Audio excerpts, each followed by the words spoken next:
Huawei, vodeća svetska kompanija za informaciono-komunikacione tehnologije, 8. februara je u Beogradu proslavila deceniju poslovanja na tržištu Srbije i obeležila početak kineske nove godine.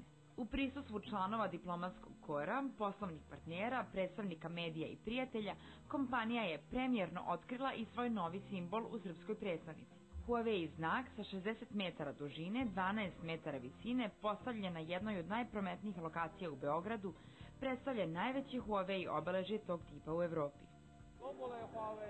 Za kompaniju Huawei decenija iza nas bila je veoma izazovna i uspešna, a 2015. godina rekordna. Prihodi na kraju godine premašili su $20 milijardi, što je povećanje od čak 70% u odnosu na 2014. U 2016. godini planiramo da nastavimo istim tempom i proširimo dosadašnju uspešnu saradnju sa kompanijama iz različitih industrija i što je najvažnije, stvorimo novo korisničko iskustvo. Tokom protekle decenije konstantnim ulaganjem u inovacije, kompanija Huawei ostvarila je strateška partnerstva sa najznačajnijim igračima u industriji i dobila poverenje vodećih partnera u Srbiji, kao što su Telekom, Telenor i VIP.